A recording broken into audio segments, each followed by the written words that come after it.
Subscribe करें और देखें एक दिल दहला देने वाली हॉरर स्टोरी। बिना घबराए बेल आइकॉन प्रेस करना ना भूलें।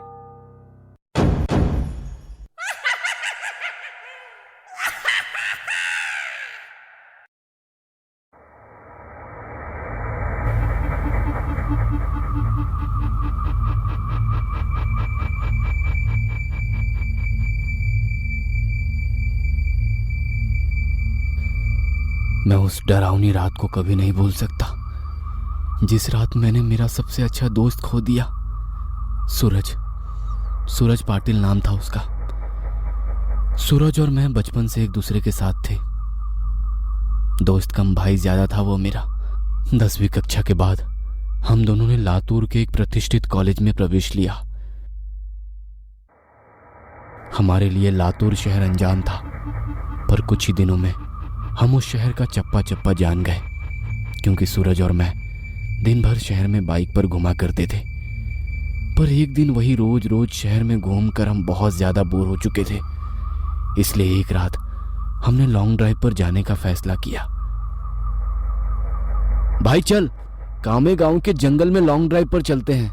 सुना है उस जंगल का रास्ता मक्खन की तरह मुलायम है। हम कामे गांव के जंगल की तरफ कभी नहीं गए थे, पर हमने सिर्फ इतना सुना था कि कामे गांव का जंगल सिर्फ नाम का जंगल है, क्योंकि वहां हरे भरे पेड़ों के सिवाय कुछ नहीं था। क्योंकि उस जंगल में जो भी जंगली जानवर थे वे शिकार के कारण खत्म हो चुके थे। इसलिए रात में लॉन्ग ड्राइव पर जाने के लिए वो जंगल एकदम सेफ था। और ऊपर से उस रात पूर्णमासी की रात थी, मौसम भी अच्छा था। इसलिए मैं सूरज के साथ कामे गांव जंगल में जाने के लिए राजी हो गया। रात के 11 बजे हम कामे गांव के जंगल में दाखिल हो गए। हमने जैसे सुना था वैसे ही जंगल का रास्ता एकदम मक्खन की तरह मुलायम था। हमारी बाइक हवा से बातें करने लगी थी। वाकई बहुत मजा आ रहा था। पर मुझे इस बात की हैरानी हो रही थी कि हम जंगल के इतने अंदर दाखिल हो चुके थे, पर तब भी हमें रास्ते में एक भी गाड़ी दिखाई ना दी थी। जंगल का पूरा रास्ता सुनसान पड़ा हुआ था। तभी रास्ते में हमें एक पुल दिखाई दिया। सूरज ने उस पुल के बीचों बीच बाइक रोक दी। वो अंग्रेजों द्वारा नदी के ऊपर बनाया गया 100-200 साल पुराना ब्रिज था। पुल के बाजू में एक बड़ा सा बोर्ड लगा हुआ था और उस पर लिखा था सेंट जॉर्ज ब्रिज। हम दोनों पुल पर गए और खड़े हो गए। पुल के नीचे से नदी बह रही थी। पुल से कोमल हवा बह रही थी। पुल के नीचे बहती नदी के पानी में चांद दिखाई दे रहा था। माहौल बहुत खुशगवार था। लेकिन इतने में दूर कहीं जंगल में से एक भेड़िए की रोने की आवाज आई।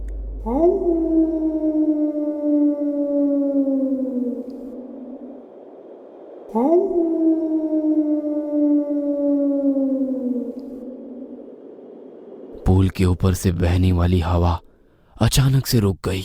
नदी का पानी अचानक से रुक गया। चांद एक काले बादल के पीछे गायब हो गया।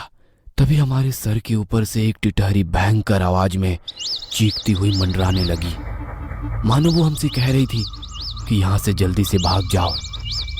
हमारे महाराष्ट्र में ऐसा माना जाता है कि टिटहरी का चीखना अशुभ घटना का संकेत होता है, और मैं ये अच्छी तरह से जानता था। सूरज, मुझे यहाँ पे कुछ अच्छा नहीं लग रहा है। टिटहरी का चीखना मतलब कि हमारे चारों तरफ खतरा मंडरा रहा है। हमें जल्दी यहाँ से निकल जाना चाहिए। अरे भाई, कुछ अशुभ नहीं होता, बस ये अंधविश्वास है। टिटहरी के चीखने की वजह उसका गुस्सैल स्वभाव होता है, और वही उसकी आवाज भी होती है। अब चुपचाप यहाँ खड़ा रह और खूबसूरत नजारा देख, सूरज ने मुझसे कहा। तभी मैंने सूरज के पीछे कुछ दूर पुल की रेलिंग के पास एक औरत को खड़े हुए देखा।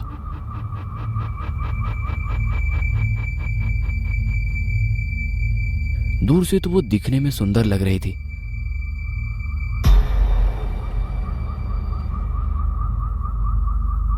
पर वो पुल के नीचे झांक रही थी। मैं उसकी तरफ देख ही रहा था कि इतने में वो औरत अपनी चप्पलें उतारकर पुल की रेलिंग पर चढ़ गई। सूरज, पीछे देख, वो औरत क्या कर रही है? मैंने सूरज से कहा। सूरज ने पीछे मुड़कर देखा। वो औरत अभी भी पुल की रेलिंग पर खड़े होकर नीचे देख रही थी। भाई, वो खुदकुशी करने की कोशिश कर रही है, सूरज ने मुझसे कहा। खुदकुशी, यह शब्द सुनकर मेरे हाथ पैर डर से कांपने लगे, क्योंकि जब मैं एक बच्चा था तब मेरे दादाजी ने खुद को फांसी लगाकर खुदकुशी कर ली थी, और वह मैं ही था जिसने उन्हें सबसे पहले फांसी पर लटकते हुए देखा था। ओ, नीचे उतरो, कहते हुए सूरज उस औरत को रोकने के लिए उसकी तरफ भागा, लेकिन मैं वहीं खड़ा रहा, क्योंकि मेरे आंखों के सामने फांसी पर लटकते हुए मेरे दादाजी आ रहे थे। उनकी बाहर निकली हुई आंखें और मुंह में से बाहर निकली हुई जीभ और फांसी पे हवा की वजह से झूलती हुई उनकी लाश, वह सब मेरे आंखों के सामने आ रहा था। ओ चाची, नीचे उतरो, सूरज और जोर से चिल्लाया। सूरज की आवाज सुनकर मैं अपने होश में आया। सूरज उस औरत के बहुत ही करीब जा पहुंचा था, पर तभी वो औरत नदी में कूद गई। तब तक मैं दौड़ते हुए सूरज के पास जा पहुंचा। वो औरत हमारे आंखों के सामने नदी में डूब रही थी और चीख रही थी, वाचवा मला कोड़ी तरी, वाचवा वाचवा मला कोड़ी तरी। मतलब बचाओ, मुझे कोई बचाओ।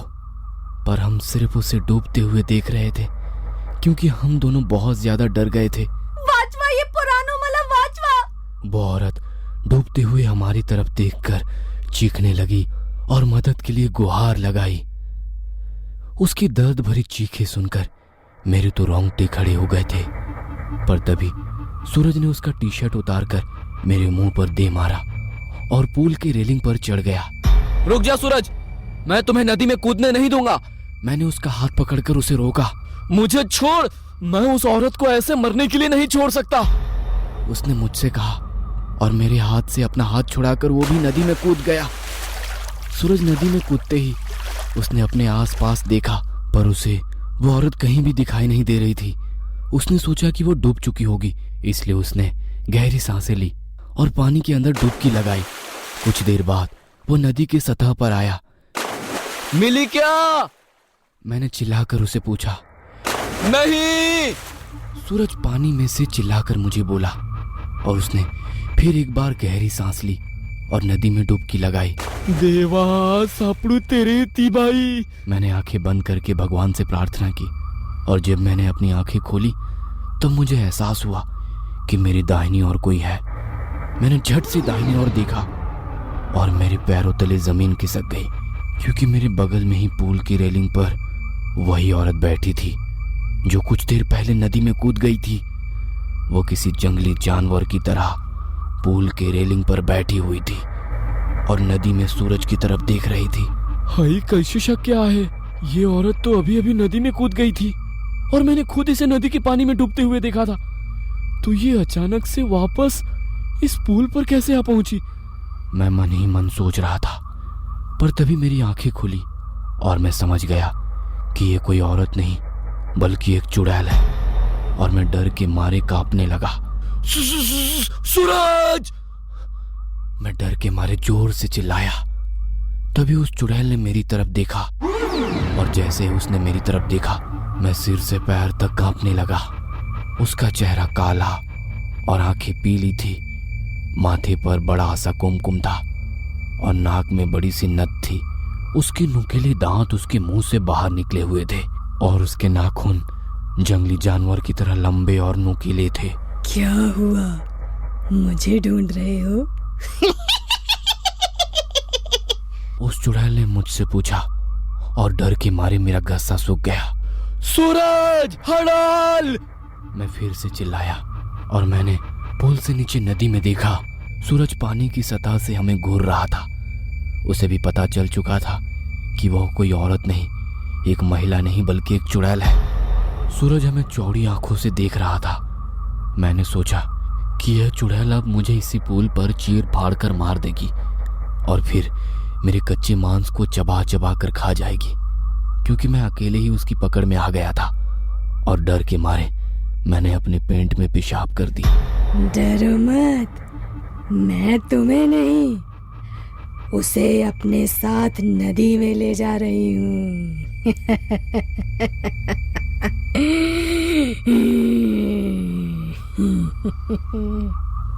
उसने मुझे नदी में तैरते सूरज की ओर इशारा करते हुए कहा। जब मैंने ये सुना तो मेरा दिल डर से दहल उठा। वो पानी में सूरज को अपने साथ ले जा रही थी। सूरज, जल्दी से पानी से बाहर निकलो, नहीं तो ये चुड़ैल तुम्हें नदी के पानी में ले जाएगी, मैंने सूरज से चिल्लाते हुए कहा। यह सुनकर सूरज पानी में ठहर गया। उसके हाथ पांव सुन्न पड़ गए। उसे एहसास हो गया था कि वह नदी में से बाहर नहीं निकल पाएगा, क्योंकि वह नदी के बीचों बीच था। वो काफी डर गया था। भाई, मुझे बचाओ, सूरज ने मुझसे विनती की। ये सुनकर चुड़ैल मेरी तरफ देखकर मुस्कुराई और उसने पुल से सूरज पर छलांग लगा दी। धीरजा! सूरज आखिरी बार चिल्लाया और वो चुड़ैल उसे पानी के अंदर ले गई। कुछ देर तक पानी में से बुलबुले निकलते रहे, पर कुछ देर बाद वो भी बंद हो गए। मैं आंखें फाड़ फाड़ कर नदी के पानी में देख रहा था और सूरज को पुकारता रहा, पर इतने में मुझे नदी के पानी में खून दिखाई दिया। मेरी आंखों में आंसू आ गए और मैं समझ गया कि उस चुड़ैल ने सूरज को मार दिया है। मैं वो सदमा बर्दाश्त ना कर सका। मेरी आंखों के सामने अचानक अंधेरा छा गया और मैं उसी जगह पर बेहोश हो गया। जब मुझे होश आया तब सुबह हो चुकी थी। मैं 4-5 लोगों से घिरा हुआ था। पुल पर काफी सारी लोगों की भीड़ जमी हुई थी। लोग पुल के नीचे झांक कर देख रहे थे। मैं उठकर पुल के पास गया और देखा कि नदी के किनारे पानी में सूरज की लाश तैर रही थी। उस चुड़ैल ने बड़ी ही बेदर्दी से उसके सीने से दिल निकाल लिया था। मेरा सबसे अच्छा दोस्त मुझे छोड़कर चला गया था। उस दिन मुझे कामे गांव के लोगों से पता चला कि वो उस नदी में 100-200 साल पहले से ही एक चुड़ैल का वास था। असल में हुआ ये था कि अंग्रेजों के जमाने में एक अंग्रेज अफसर ने सुंदरा नाम के एक औरत का बलात्कार किया था। ये बात आसपास के सब गांव में फैल गई थी। इसी कारण सुंदरा से गांव की कोई भी औरत बात नहीं करती थी, क्योंकि सब लोग कहते थे कि उसकी पवित्रता नष्ट हो चुकी है, अब वो अपवित्र हो गई है। गांव के लोग उसे हर दिन ताने मारते थे। कुछ दिन बाद सुंदरा के पति ने भी उसे छोड़ दिया। तब सुंदरा अपने मायके चली आई। कामे गांव ही उसका मायके था, पर वहां भी उसे बहुत सारी बेइज्जती झेलनी पड़ी। वो लोगों के हर रोज के ताने सुनकर तंग आ गई थी। इसी वजह से एक दिन पूर्णमासी की रात सुंदरा ने कामे गांव के सेंट जॉर्ज ब्रिज से नदी में कूदकर खुदकुशी की। मरने के बाद वो चुड़ैल बन गई। हर पूर्णमासी की रात सुंदरा सेंट जॉर्ज ब्रिज पर आती थी और लोगों को इसी तरह कपट से अपना शिकार बनाती थी।